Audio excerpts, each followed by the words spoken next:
Irmãos queridos, que a graça e a paz do nosso Senhor Jesus seja sobre a igreja. Eu convido os irmãos a abrirmos a palavra de Deus no Evangelho do Senhor segundo escreveu Mateus, capítulo 25. Nós estamos expondo a parábola dos talentos e hoje nós vamos finalizar a exposição desta parábola. Farei a leitura de toda ela, Mateus 25, a partir do verso 14. Contudo, vamos deter nossa atenção apenas no final da parábola, dos versos 24 a 30. Mas ouçamos, meus irmãos, a leitura de toda a parábola dos talentos.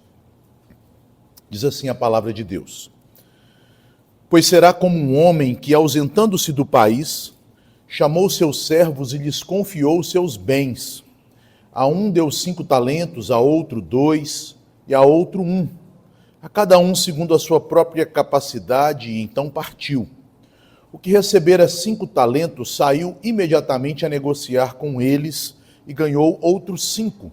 Do mesmo modo, o que recebera 2 ganhou outros 2. Mas o que recebera 1, saindo, abriu uma cova e escondeu o dinheiro do seu senhor. Depois de muito tempo, voltou o senhor daqueles servos e ajustou contas com eles.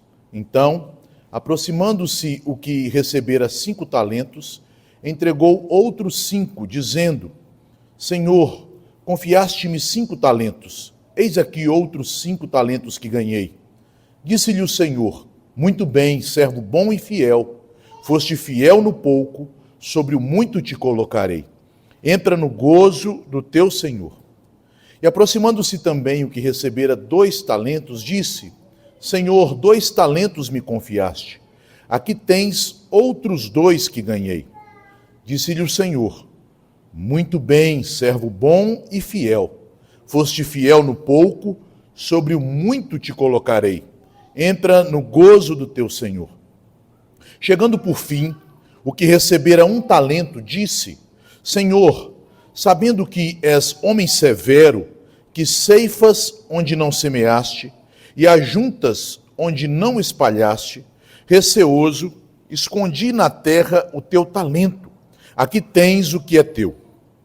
Respondeu-lhe, porém, o Senhor: Servo mau e negligente, sabias que ceifo onde não semeei e ajunto onde não espalhei? Cumpria, portanto, que entregasse o meu dinheiro aos banqueiros, e eu, ao voltar, receberia com juros o que é meu. Tirai-lhe, pois, o talento, e dai-o ao que tem 10. Porque a todo o que tem se lhe dará, e terá em abundância. Mas ao que não tem, até o que tem lhe será tirado. E o servo inútil, lançai-o para fora, nas trevas. Ali haverá choro e ranger de dentes. Meus irmãos queridos, o púlpito é um lugar muito sério, mas há partes da palavra de Deus que exigem ainda uma maior seriedade. E falar sobre o juízo final, a condenação eterna, é um assunto extremamente sério. Algo que pode até mesmo perturbar a consciência de algumas pessoas. E é sobre isso que nós falaremos nesta noite, tendo em vista que chegamos à parte final desta parábola, que sela a sorte daquele servo que foi um homem mau, que não rendeu o talento, melhor dizendo, que lhe foi entregue pelo seu Senhor. E por isso ele ouve a sentença condenatória. Ele é lançado nas trevas, no lugar onde há choro e ranger de dentes. Eu gostaria de iniciar trazendo ao conhecimento dos irmãos a nossa doutrina, a doutrina de nossa igreja, que nada mais é do que uma síntese de todo o ensino das Escrituras. No nosso Catecismo Maior, nós encontramos um resumo a respeito do juízo final que acontecerá ou que acometerá os ímpios, aqueles que ou não tiveram um novo nascimento, que têm uma fé falsa, que vivem em hipocrisia, ou então que não conhecem a Jesus, que não se entregaram a Ele como seu Senhor. A pergunta 89 do Catecismo Maior é a seguinte: o que acontecerá aos ímpios no dia do juízo? E a resposta vem da seguinte maneira, nos seguintes termos: no dia do juízo, os ímpios serão postos à mão esquerda de Cristo e sob clara evidência e plena convicção das suas próprias consciências, terão pronunciada contra si a terrível, porém justa sentença de condenação. Então, serão excluídos da presença favorável de Deus e da gloriosa comunhão com Cristo, com Ele e os seus santos, e com todos os santos anjos, e lançados no inferno, para serem punidos com tormentos indizíveis do corpo e da alma, com o diabo e os seus anjos para sempre. Ao longo da liturgia nós lemos textos que nos falam destas verdades, mas é impressionante como esta parábola, ela de fato se encaixa exatamente na descrição dos castigos que são aqui mencionados como aqueles que sobrevirão aos ímpios no juízo final. Notem, meus irmãos, que a punição dos pecadores no juízo final, conforme nós podemos ler no catecismo e conforme nós veremos nesta parábola, consiste de 3 punições. Em primeiro lugar, os ímpios receberão uma punição em si mesmos, isto é, na sua mente, na sua alma, porque naquele dia final eles terão a clara consciência do seu pecado. Enquanto o homem está nesta vida, ele usa várias estratégias para não perceber que ele é um pecador e que ele está debaixo da ira de Deus. Mas naquele dia, todos os esconderijos serão retirados. O homem terá a clara consciência do seu pecado, da verdade e da justiça de sua condenação. Ele saberá que Deus é verdadeiro e justo ao condená-lo. Além disso, uma outra punição que os ímpios receberão consiste na perda de seus relacionamentos. O relacionamento com Deus, com Cristo, serão totalmente quebrados. E aí você me pergunta, mas pastor, o ímpio tem um relacionamento com Deus hoje? Sim, tem. Porque eles usufruem das bênçãos da criação. Bênçãos que procedem de Cristo. Se o mundo ainda não foi destruído, é por causa do pacto da graça feito com Cristo. O mundo tem sido preservado por Cristo para a glória dele e para a salvação dos eleitos. E os ímpios usufruem, beneficiam-se deste mundo. Mas naquele dia, eles perderão todos estes relacionamentos. Família, bens, coisas boas, a própria criação, a presença consoladora e confortadora de Deus, tudo isso lhes será retirado. E por fim, eles serão punidos em seus corpos, que ressurgirão. Percebam que a Bíblia nos ensina não apenas a ressurreição em glória dos crentes para a vida eterna, mas também a ressurreição dos ímpios em corpos de vergonha e de juízo, que sofrerão dores e angústia por toda a eternidade. Eles ressurgirão para serem lançados em um local de sofrimentos eternos. A parte final, como eu disse, desta parábola dos talentos é uma revelação clara do ensino que nós encontramos também sumariado no nosso catecismo. Mas recordemos, meus irmãos, do que se trata esta parábola nos seus aspectos mais gerais, mais abrangentes. Nós devemos nos lembrar que esta parábola compõe a parte final do sermão profético de Jesus. Quando Jesus responde à última das 3 perguntas que foram feitas pelos seus discípulos no Monte das Oliveiras, a pergunta a respeito da consumação dos séculos, isto é, do fim do mundo. Quais sinais haverão, ou qual sinal haverá da consumação dos séculos? Jesus responde a esta pergunta que a consumação dos séculos não será antecipada por nenhum sinal, que sua vinda tardará, que quando ele vier, os homens estarão vivendo tranquilamente, como nos dias que antecederam o dilúvio, comendo, bebendo, casando-se, dando-se em casamento. E muitos serão pegos de surpresa. Portanto, Jesus ensina aos seus discípulos que era necessário não buscar sinais, mas se prepararem, vivendo uma vida de vigilância, enchendo-se do Espírito Santo, como ele ensinou na parábola que fecha o capítulo 24, a parábola das 10 virgens, sendo cheios do Espírito Santo e da graça, preparando-se internamente para se encontrar com Cristo, mas também se ocupando das boas obras, E a parábola dos talentos nos falam da ocupação que deve preparar os crentes para o dia final. Os crentes haveriam de encontrar com o Senhor após uma espera delongada, mas eles deveriam se encontrar não com as mãos vazias, mas trabalhando. Eles deveriam fazer render os talentos que o Senhor colocou ao seu dispor, porque não pertencem a eles, pertencem ao Senhor, e o Senhor pedirá conta de tudo que Ele nos concedeu. Mas vejam, meus irmãos, que o versículo 19 deixa claro, esta vinda é bem adiante no tempo. Diz lá o verso 19, depois de muito tempo voltou o Senhor. Os discípulos não deveriam esperar uma volta iminente. A volta de Cristo se daria séculos, milênios depois daquele dia em que ele ressurgiu e subiu aos céus. Haveria muita espera, mas como esperar? Trabalhando, fazendo os talentos que foram dados aos servos renderem. O retardo da vinda, portanto, poderia gerar algumas tentações. Uma das tentações é a descrença, como aqueles ímpios que confrontaram o apóstolo Pedro, conforme nós lemos em 2 Pedro, no capítulo 3, que dizem que o dia do Senhor se demora, parece que não virá mais. Outra tentação é o descaso, a indolência, como no caso das virgens nécias, ou ainda o ócio, que é o ponto da parábola dos talentos, daqueles que vivem sem trabalhar, sem viver para a glória do Senhor, produzindo boas obras.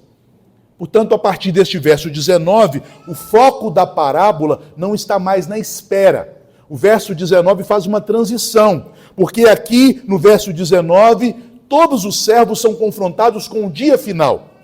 Dos versos 19 em diante, nós temos o juízo de Deus, primeiramente sobre os crentes e, em segundo lugar, sobre os ímpios. Os crentes representados pelos servos fiéis, os ímpios representados por aquele servo mau e negligente, conforme está aqui descrito no verso 26. Servo mau e negligente e servo inútil, versículo 30. Aqui, então, meus irmãos, a partir do versículo 24, nós temos o Senhor se dirigindo aos ímpios. Na semana passada já falamos no que consiste o juízo dos crentes. Se os irmãos quiserem saber mais disso, também no Catecismo há uma pergunta, se eu não me engano, a pergunta 88 do Catecismo Maior, que trata exatamente do juízo para os crentes. E nós sabemos que não é um juízo no sentido de um juízo condenatório, mas é um juízo de galardões, um juízo em que os crentes serão reconhecidos publicamente, serão ali colocados à destra de Cristo e receberão o louvor do Senhor. Portanto, para os crentes, o dia final é um dia de vitória, é um dia de bênção, é um dia de alegria e de exultação. Mas, infelizmente, não podemos dizer o mesmo para os ímpios. Será um dia terrível, um dia de terrível vingança do Senhor contra os maus.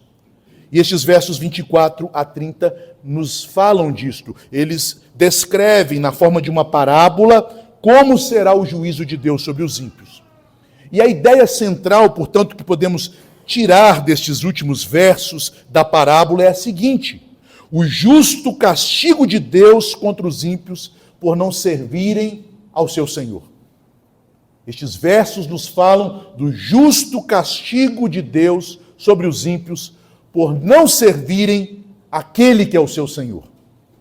Em primeiro lugar, meus irmãos, os ímpios serão castigados em sua mente, tal como nós lemos no Catecismo Maior. E isso fica claro nos versículos 24 a 27.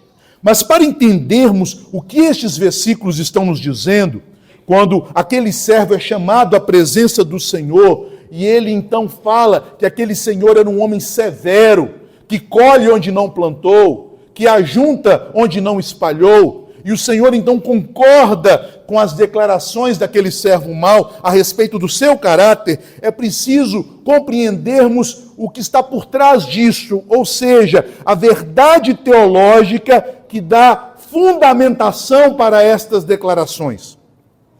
E a verdade teológica que está por detrás desta parábola, exatamente nestes pontos, dos versos 24 e 27, é que todos os homens são servos de Deus e estão em aliança com Ele. O ímpio, meus irmãos, ele acha que não é um servo de Deus, mas ele é. Porque o mundo pertence a Deus e todos os homens são obra das suas mãos. Não é isso que nos diz o Salmo 24? Porque ao Senhor pertence a terra, a sua plenitude e todos os que nela habitam. O ímpio pode ignorar a Deus, mas ele é feitura das mãos do Senhor. Ele pertence ao Senhor, ele é um servo do Senhor. E tudo que o ímpio tem em suas mãos não é dele, é do Senhor. E ele deve usar para o Senhor, para a glória do Senhor e para o serviço do próximo. Os ímpios ignoram esta verdade, mas eles são servos de Deus. Vejam que o servo mau é tratado como servo. E no dia final, eles reconhecerão que Jesus é o Senhor dos senhores. Hoje, o ímpio vive como se ele fosse senhor de sua vida, dono de seu nariz, aquele que dirige o seu destino. Mas isto é uma mentira. Você não é dono de sua vida. Você não dirige o seu destino, você não pode acrescentar um côvado à sua existência, ao teu curso nesta terra. Sua vida, seu destino, seu tempo, sua família, seus bens, tudo pertence ao Senhor. Do Senhor é a terra, a sua plenitude e todos os que nela habitam. Naquele dia, os ímpios reconhecerão. Eles virão à presença de Cristo e declararão que Ele é o Senhor e que eles não passam de servos. O fato, meus irmãos, é que todos nós, conforme nós lemos em Atos 17, na pregação de Paulo em Atenas, todos nós procedemos de um mesmo Pai. Nós podemos ter diferenças na cor da pele, no formato do corpo, no formato dos olhos, no tipo de cabelo, mas todos nós somos irmãos. Todos nós somos filhos de Adão, e em Adão nós estamos debaixo de um pacto de obras. Deus fez uma aliança com Adão. E ao fazer esta aliança com Adão, Deus fez uma aliança com toda a sua posteridade. Deus deu o mundo para que Adão o administrasse, ele e a sua descendência, e disse a Adão e a sua mulher que eles deveriam crescer, multiplicar, sujeitar e dominar o mundo para a glória de Deus. Então toda a humanidade está debaixo deste pacto. Todos haverão de prestar conta. Você cumpriu o pacto de obras? Você andou na minha presença e foi perfeito? Você desenvolveu os potenciais da criação para a minha glória? Você relacionou-se com os outros conforme os princípios que eu estabeleci na criação? De acordo com a minha lei, conforme está em Romanos 2,15, que foi gravada na tábua do teu coração, você andou em obediência a mim? Meus irmãos, imagine que você tem um sítio e ali você coloque um caseiro e se ausenta 10 anos do país. Vai trabalhar em outro lugar, vai estudar em outra nação. E aquele caseiro, vendo que você demora, ele apronta no sítio. Só que ele não sabe que todo aquele sítio é filmado. Tudo que ele faz está sendo filmado. As bagunças, as festas, os aluguéis que ele faz daquele sítio, sem reaver o valor para o verdadeiro proprietário. Todas aquelas coisas ao longo de 10 anos estão gravadas em fitas. E um dia o dono do sítio chega e fala: aqui, por que você fez isso, isso, isso? Não, eu não fiz, não fez. Aqui, todos os lugares desse sítio tem câmeras. Eu não te falei, mas tem. Eu vi cada passo. Eu ouvi cada palavra, eu filmei cada atitude sua. O Senhor conhece os passos de cada um, mas a câmera que ele tem é mais profunda, porque ele não conhece apenas as atitudes externas, ele conhece os pensamentos e as intenções do coração de cada um. Os ímpios podem fingir ignorar esta realidade nesta vida presente, mas no juízo final, isso ficará manifesto a eles. O apóstolo Paulo diz que Deus determinou um dia para julgar os segredos dos homens de conformidade com o Evangelho. Todos os segredos, todas as palavras frívolas, todos os pensamentos pecaminosos, todos os passos contrários àquilo que o Senhor da terra e dos homens determinou serão manifestos. Porque estamos em aliança com Ele. Todos os homens em Adão estão em aliança com Deus e são por isso, por terem sido criados para isto, obrigados a servi-lo e a obedecê-lo em seu mundo, no mundo que pertence a Deus, conforme os mandatos que Ele estabeleceu na criação. E meus irmãos, todos os homens sabem disso. Pois a Bíblia nos diz que os céus revelam a glória de Deus e o firmamento anuncia as obras das suas mãos. Todos os homens estão cientes que existe um Deus, de que este Deus é que dá coisas boas a eles, de que este Deus é paciente e longânimo e que um dia eles terão que prestar contas. O coração do homem sabe destas verdades. Mas o que os ímpios fazem com esta verdade, que deveria levá-los ao arrependimento, conforme lemos em Romanos 2,4, que deveria levá-los à gratidão e à adoração, conforme lemos em Romanos 1,20. O que eles fazem com esse conhecimento? Versos 18, versos 25. Abriu uma cova e escondeu o dinheiro do seu senhor. O testemunho manifesto de Deus no mundo criado e na alma do homem são colocados em uma cova. O homem mente para si mesmo. Ao invés de darem graças a Deus, ao invés de adorá-lo por suas bondades e benefícios, ao invés de reconhecerem que Deus é paciente e retém a ira que é merecida por causa dos pecados, os homens, inculcando-se sábios, se fazem de tolos, criando falsos deuses para acobertarem a mentira e a injustiça da sua vida, detendo a verdade e a justiça de Deus pela sua mentira e injustiça. Eles enterram a verdade. Esta figura de enterrar o talento é uma metáfora da atitude dos ímpios para com a revelação geral de Deus na natureza e na sua própria consciência. Os ímpios em Adão, no pacto de obras, mas também em si mesmos, porque a lei de Deus foi inscrita nas tábuas do seu coração, são transgressores da aliança, e eles sabem disso. Eles sabem que um dia haverão de prestar contas. É por isso que o ímpio odeia a morte. Porque ele sabe que a morte o colocará de frente ao dono do sítio. No dia da sua morte, ele não tem medo da vida acabar. Ele tem medo de ter que se confrontar com Deus. Ele haverá de comparecer diante do tribunal de Cristo.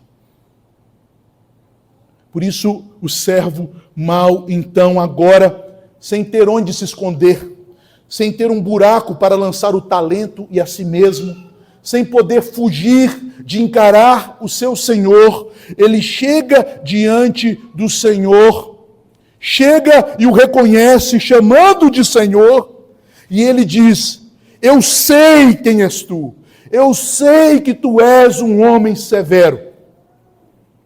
Ele sabe quem é o seu Senhor. Ele reconhece que está em débito com este Senhor. E ele conhece que o seu caráter é severo. Esta palavra aqui, traduzida por severo, ela aparece apenas 6 vezes na Bíblia.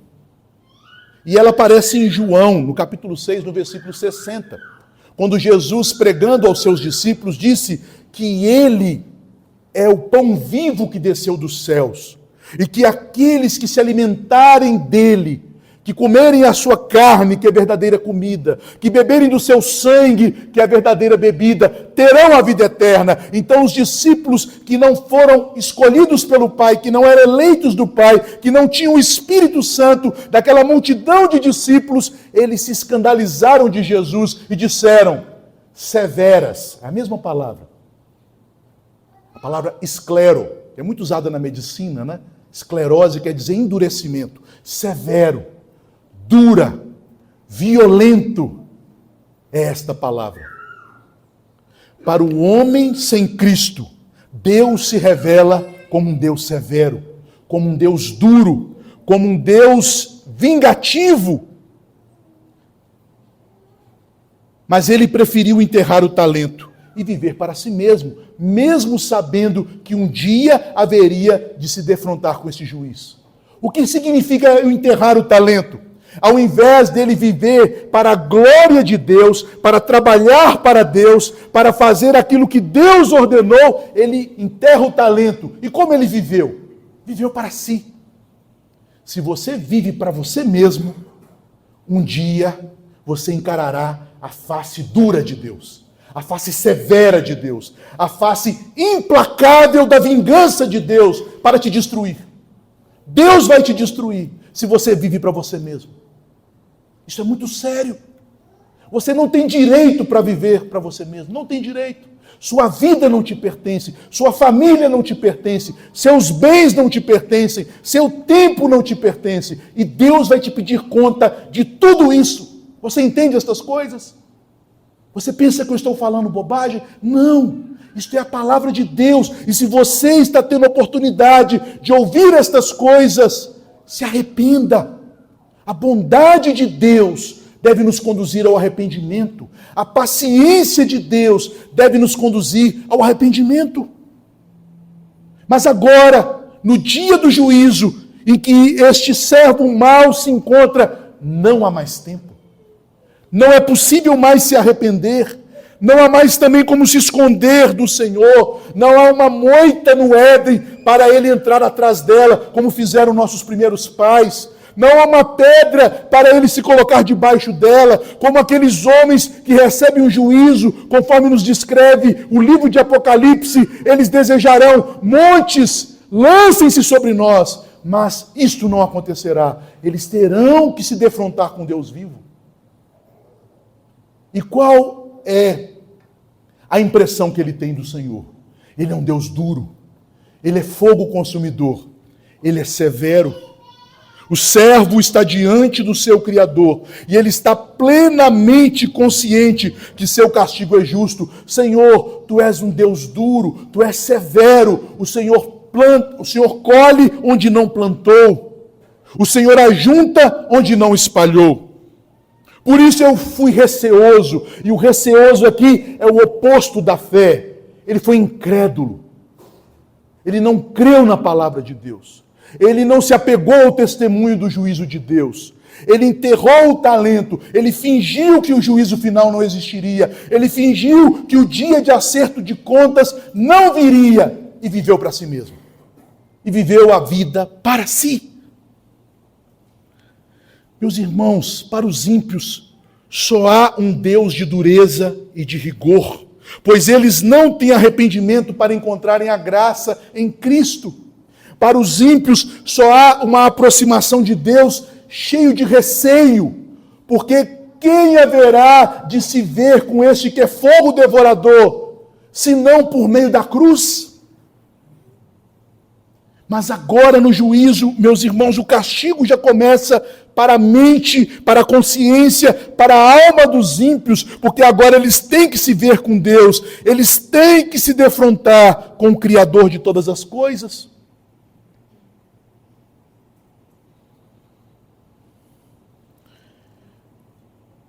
No entanto, Deus concorda com este ímpio. Percebam. Respondeu-lhe, porém, o Senhor, verso 26, servo mau. Por que mau? Porque foi negligente, porque não trabalhou para mim, porque trabalhou para si mesmo, porque trabalhou para os seus próprios prazeres, porque viveu a vida despreocupadamente com o dia de acerto de contas. Sabias destas coisas? Sabias que eu sou justo? Sabias que você é um transgressor da aliança em Adão? Sabias da minha ira vingativa contra o pecado? Por que então viveu assim? Do que adianta reconhecer que Deus é o Senhor, que Deus é justo no dia do juízo, a não ser para a consciência arder ainda mais de angústia?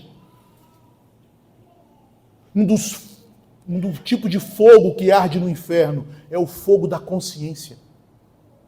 tão terrível quanto o fogo que queima o corpo. É o fogo do inferno que queima a alma do pecador. Uma consciência angustiada com a verdade, sem local para arrependimento. A consciência do pecador no dia final saberá quem é Deus, saberá quem Ele é e saberá que aquelas tormentas lhe pertencem de fato. Mas vejam que o castigo ainda se agrava mais nos versos 28 e 29, porque os ímpios serão punidos perdendo todas as bênçãos do seu Senhor. A sentença de Deus agora recai sobre os relacionamentos e bênçãos que até então o servo desfrutava, enquanto a paciência do Senhor aguardava o dia da prestação de contas. Tudo lhe será retirado. Tirai-lhe, pois, o talento e dai ao que tem 10. O homem natural está espiritualmente morto, mas ele não sabe disso, porque ele tem muitas distrações. As pessoas estão mortas, mas elas se distraem com seus lazeres, com o jogo de futebol, com a praia, com a piscina, com o trabalho, com seus bichos de estimação, com o seu sítio, mas naquele dia não haverá nada disso. O homem espiritualmente morto não poderá usufruir mais das bênçãos do Deus que ele teme em não servir.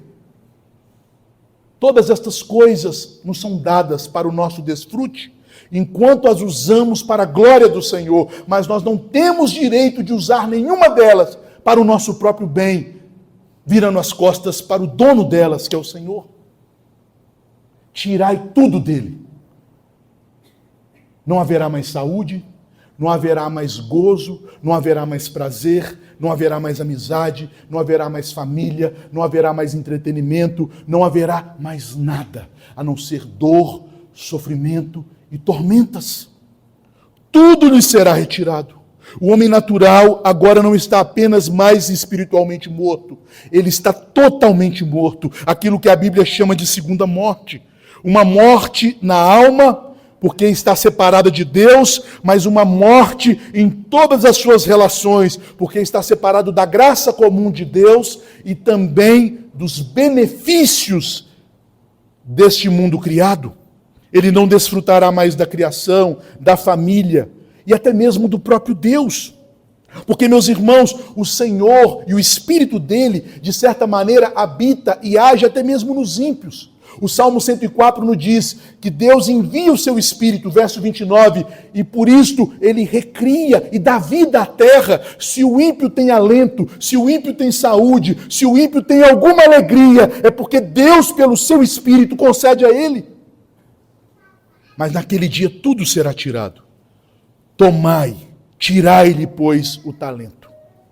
Naquele dia tudo será tirado, porque nada lhes pertence. Conforme diz o apóstolo em 1 Timóteo 6,7, nada temos trazido a este mundo, nem nada dele levaremos. O interessante, meus irmãos, que tudo que é tirado dele é dado ao servo fiel. Porque se Deus tem preservado a terra, é pela aliança da graça, para dar aos mansos. Os mansos herdarão a terra. Tudo neste mundo que os ímpios usam pertencem a Cristo e à igreja. Tudo que Deus estabeleceu e criou, e que haverá de ser não destruído na vinda de Cristo, mas restaurado na regeneração de todas as coisas, será entregue à igreja. Se os ímpios usufruem do mundo, ainda é por causa da igreja, porque é pela igreja que Deus ainda preserva o mundo, para que os eleitos sejam chamados à fé. E por fim, verso 28, os ímpios serão lançados no inferno. Vejam que o inferno aqui no verso 30, verso 30, o inferno aqui no verso 30 é descrito como trevas. A palavra inferno não aparece no verso, mas uma outra palavra é usada, trevas.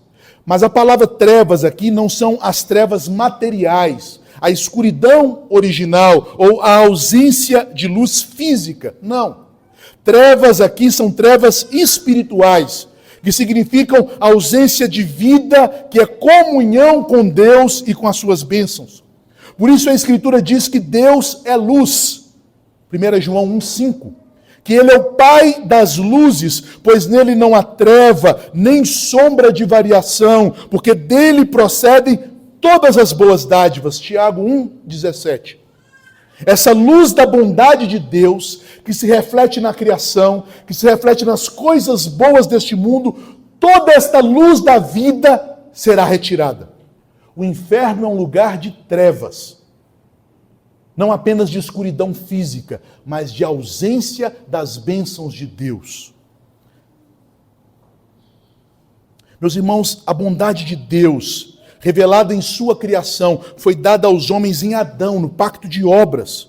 E se ainda esta bondade de Deus se manifesta na criação, é porque depois da queda, Deus fez um novo pacto, o pacto da graça, prometendo a Adão, o descendente da mulher, que viria para destruir as obras de Satanás, esmagando a cabeça da serpente.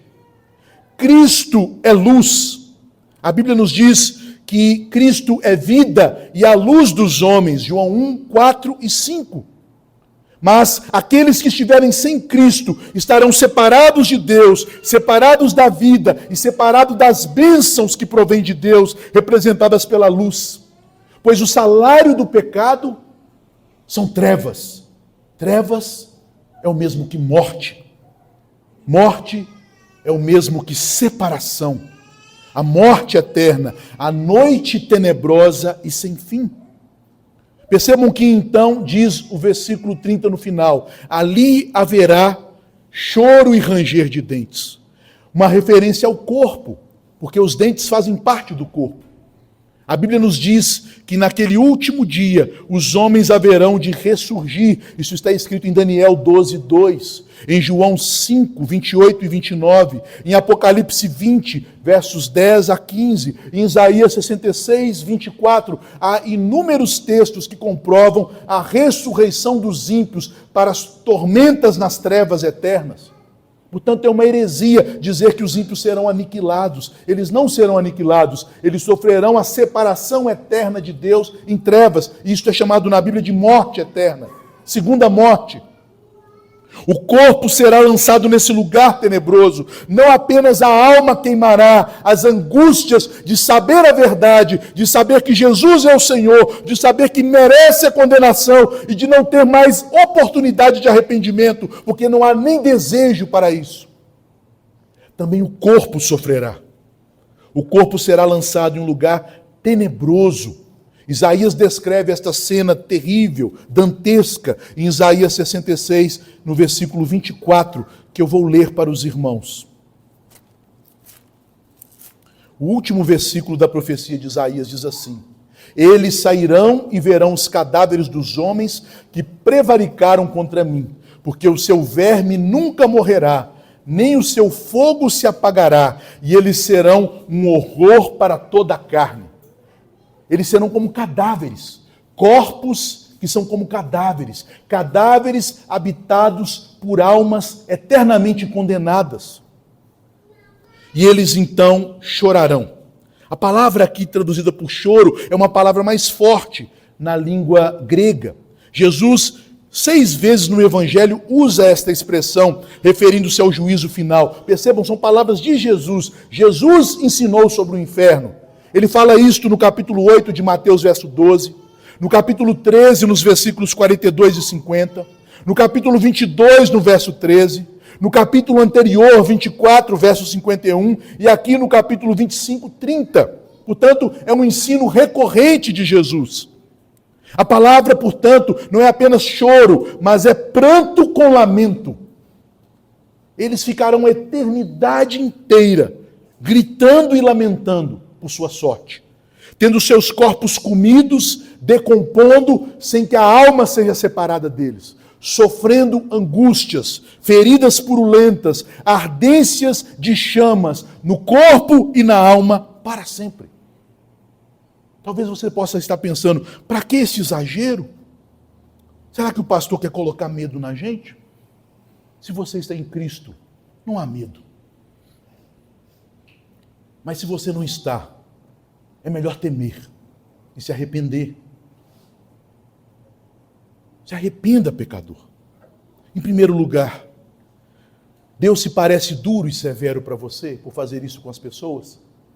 Você acha que ele é muito severo, como aquele ímpio disse? Eu sei, Senhor, que você é homem severo. De fato, ele é duro e severo, porque ele é justo e exige perfeição. No céu só entra perfeição. No céu só entra o que é puro e santo.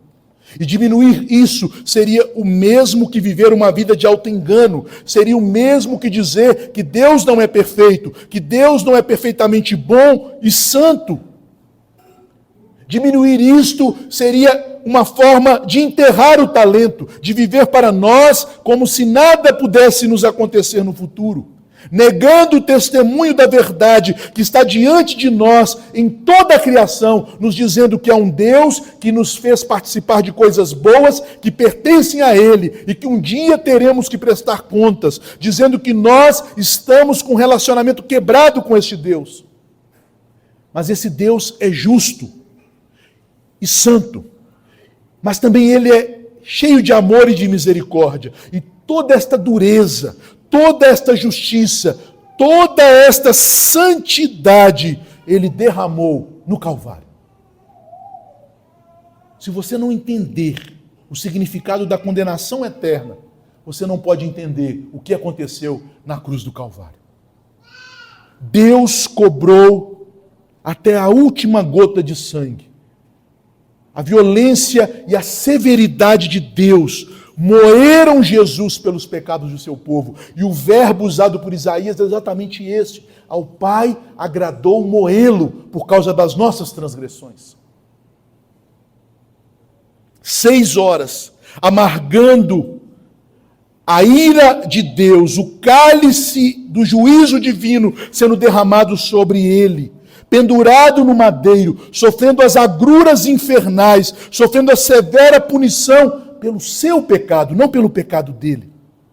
Se você vê isso, se você consegue contemplar a severidade deste Deus santo, a justiça implacável e a dureza da lei sendo derramadas em Cristo na cruz, você agora pode saber que no dia do juízo, você vai encarar um Pai amoroso. Um Pai que vai te chamar de bem-aventurado. Um Pai que vai te receber em seus braços. Graças a Deus que nos livra da ira vindoura. Mas eu quero fazer ainda outra aplicação. Meu irmão, não enterre o seu talento.